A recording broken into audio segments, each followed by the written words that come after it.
കുട്ടൻ എന്താ എണ്ണുന്നത്? ഹൃദയമിടിപ്പാ. ഇന്ന് 68 കാണുന്നുള്ളൂ.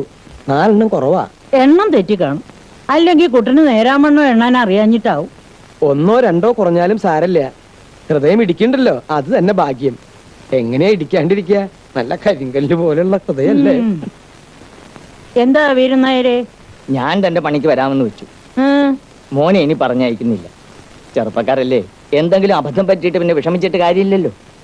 ആ താക്കോൽ ഇങ്ങോട്ട് തരിക. അവൻ ഈ പണിക്കത്ര താല്പര്യം കാണുന്നില്ല. രാമനുണ്ണിക്ക് എന്താ അബദ്ധാ പറ്റിയത്? അവനെവിടെ? അവനോട് ഞാൻ വന്നോളാമെന്ന് പറഞ്ഞു. ഞാനാവുമ്പോ എനിക്കൊരു മനസമാധാനവും ഉണ്ട്. അതെ, താൻ ഈ ചോദ്യത്തിന്റെ മുകളിലുള്ള കാലും വെച്ച് എന്ത് മനസമാധാനത്തിലാ കാർ ഓടിക്കണേ? മോൻ ചെറുപ്പല്ലേ, അവൻ അധ്വാനിക്കട്ടെ. എന്ത്? അതെ, അതാ നല്ലത്. ഈ അസുഖം കാണുമ്പോ വീരന്മാരെ വിഷമിപ്പിക്കാൻ എനിക്ക് മനസ്സ് വരുന്നില്ല. എനിക്കൊരു വിഷമവുമില്ല. അവനൊരു പ്രശ്നമുണ്ട്. അറിയാതെ ചിലപ്പോ സ്പീഡ് കൂടും. അതിനും ബ്രേക്ക് ഇല്ലേ വണ്ടിക്ക്? ചവിട്ടിക്കൂടെ? ഞാനും ഒരു ബ്രേക്കിന്റെ കാര്യം തന്നെയാ പറയുന്നേ.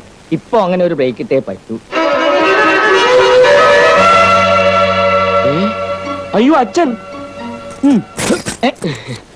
അച്ഛൻ എന്തൊരു പണി അച്ഛായി കാണിച്ചത്. ജോലി ജോലി എന്ന് പറഞ്ഞ അച്ഛൻ ഇങ്ങനെ വാശി പിടിച്ച് ഓടി വരേണ്ട വല്ല കാര്യം ഉണ്ടായിരുന്നു? ഇത്രയും വർഷം അച്ഛൻ ഞങ്ങളെ പൊന്നുപോലെ നോക്കി. ഇനി അച്ഛൻ ഒന്ന് വിശ്രമിക്ക്. മുത്തശ്ശി എന്നെ പറ, ഈ കാലം വെച്ചോണ്ട് അച്ഛന് ഡ്രൈവ് ചെയ്യാൻ പറ്റുമോ? മക്കളെ കൊണ്ട് പണിയെടുപ്പിക്കരുന്നുള്ള ത്യാഗ മനസ്സിലാണ് അച്ഛന്. എനിക്കാണെ ജോലി ചെയ്യണമെന്നുള്ള ആവേശവും. അച്ഛന്റെ മോനല്ലേ അച്ഛൻ ഞാൻ? അവൻ പറയുന്നതിന് കാര്യമുണ്ട് വീരനായര്. വയസ്സുകാലത്ത് മക്കളല്ലേ അച്ഛന് തുണയാവുണ്ടോ? കേട്ടോ, ഇപ്പൊ മക്കൾ അച്ഛന് വിനയാവുന്ന തോന്നുന്നു. അച്ഛൻ ഒന്നും പറയണ്ട. ഇതെന്റെ സ്വന്തം മുത്തശ്ശിയെ പോലെ. മുത്തശ്ശി പറയുന്ന പോലെ അങ്ങോട്ട് കേട്ടാ മതി. മുത്തശ്ശിയുടെ മനസ്സ് വിഷമിപ്പിക്കരുത്. മുത്തശ്ശിയോട് ഞാൻ അച്ഛൻ ഇവിടെ ഇങ്ങനെ നിന്ന് കഴിഞ്ഞാൽ വൈദ്യുതി അവിടെ കിരീടം വെയിറ്റ് ചെയ്യുന്നു.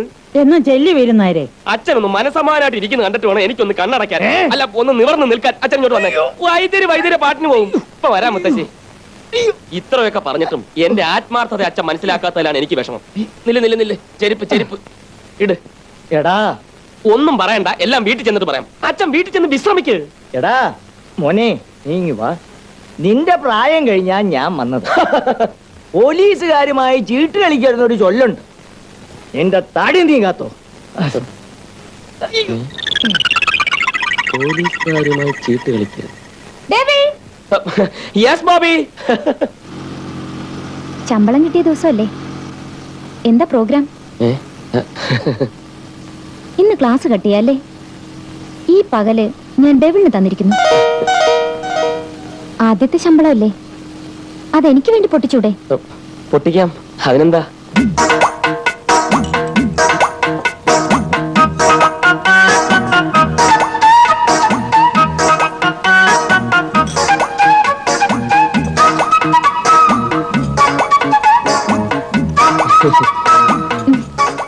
ഡെവിളിന്റെ ഒന്നും കഴിക്കുന്നില്ലേ?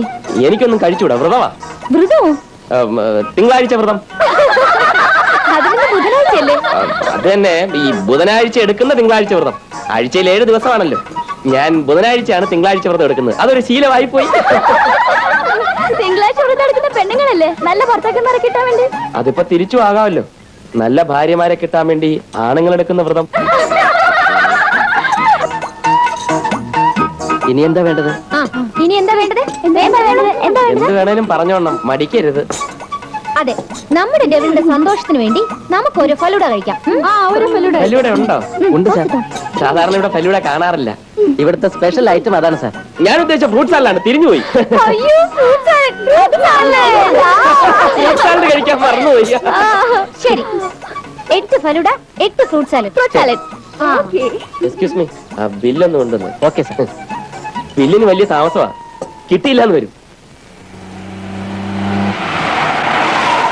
ഡെവിളിൻ എന്റെ ഫ്രണ്ട്സിന്റെ മുമ്പിൽ ശരിക്കും ഷൈൻ ചെയ്തു. ഞങ്ങൾ ഇന്ന് വരെ ആരും ഇങ്ങനെ സൽക്കരിച്ചിട്ടില്ല. ബോബി മാത്രമേ കാണൂന്നാ ഞാൻ വിചാരിച്ചത്. വിഷമായോ? ഏയ്, ഒന്ന് പൊട്ടിക്കണമെന്ന് പറഞ്ഞപ്പോ പൊട്ടിക്കാമെന്ന് ഞാനും വിചാരിച്ചു. പക്ഷേ ഇങ്ങനെ അടിമുടി പൊട്ടുമെന്ന് ഞാൻ കരുതിയതേ ഇല്ല. എന്നാലും എല്ലാവരും കൂടെ ചേർന്ന് നല്ല എൻജോയ്മെന്റ് അല്ലായിരുന്നോ? വീട്ടിൽ ചെല്ലുമ്പോഴും നല്ല എൻജോയ്മെന്റ് ആയിരിക്കും. ഡെവിൾ, പോകരുതേ, ഒരു സർപ്രൈസ് ഉണ്ട്.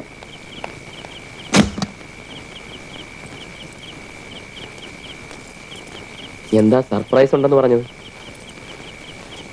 എന്താ ഇത്? നോക്ക്. സ്നേഹപ്പൂ.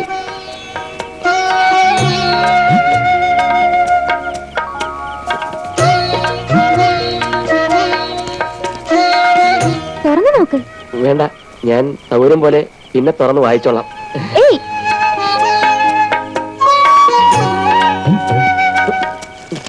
നിക്കവിടെ. ഏ? എന്താ എന്താ അത്? പോക്കറ്റിൽ എന്താ വെച്ചല്ലോ? പോക്കറ്റ് വെച്ചെന്നോ? സാറിന് രാത്രി കണ്ണ് കണ്ടുകൂടാത്ത അസുഖമുണ്ട്. നീ ആ വീരനാരുടെ മോൻ തന്നെ? ഇതാ ഞാൻ പറഞ്ഞ സാറിന് രാത്രി കണ്ണ് കണ്ടുകൂടാ. വരട്ടെ. നിന്നെവിടെ? ആ പോക്കറ്റിലെടുത്ത് എന്താ പോക്കറ്റിലുള്ള പോക്കറ്റിലൊന്നുമില്ല. ഒന്നുമില്ലെന്നേ, ഒന്നുമില്ലെന്നല്ലേ പറഞ്ഞത്. പോക്കറ്റിലൊന്നും ഇല്ലെന്ന്. സാറേ, സാറേ, സാറേ, എന്റെ ഭാവിയുടെ പ്രശ്നമാണ്. കീറരുത്, കീറരുത്. അയ്യോ, സാർ, സാർ, പ്ലീസ്, സാർ. അയ്യോ, എന്നാലും നീ ഇത്തരക്കാരനാണെന്ന് ഞാൻ വിചാരിച്ചില്ല. എടാ കേറി മുറത്തി കയറി കൊത്തിയല്ലോടാ. ഈ തറവാട്ടിൽ ഇങ്ങനൊരു സംഭവത്തിന് മുമ്പ് ഉണ്ടായിട്ടില്ല. ആ വീരനാരുടെ മുഖത്ത് കരി വാരിത്തേക്കാൻ ഇങ്ങനൊരു മോനോ? ഇതെന്റെ കയ്യിൽ കിട്ടിയത് ഭാഗ്യായി. ആ തള്ളിയും പോലീസുകാരും അറിഞ്ഞ നിന്റെ ശവം ഭാരതപ്പുഴയിൽ തപ്പി കളിക്കടാ. ഇങ്ങോട്ട് തിരിഞ്ഞു നോക്കണ കള്ള. സാർ എന്നെ മാത്രം ചീത്ത വിളിക്കുന്നത് എന്തിനാ? തെറ്റ് എന്റേത് മാത്രമല്ല. ഒരു കൈ മാത്രം കൊട്ടിയാൽ ശബ്ദം ഉണ്ടാവില്ലല്ലോ. എല്ലാം സംഭവിച്ചു പോയി. സാർ അതിങ്ങട്. കാശോ? ആ കാശ് അതാ ഇവിടുന്ന് കിട്ടിയെന്നാ ചോദിച്ചേ. അപ്പൊ കവറിനകത്തുണ്ടായി. കവറിന് എത്തുണ്ടായിരുന്ന ഏയ് കാശ്. ഡെവിൾ, പൊട്ടിച്ച ശമ്പളം മുഴുവൻ ഉണ്ടോ നോക്ക്.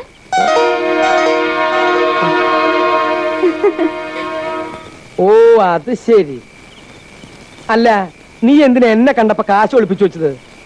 തമാശ കളിച്ച് കളിപ്പിക്കല്ലേ? വേണ്ട വേണ്ട. ഓങ്ങൻ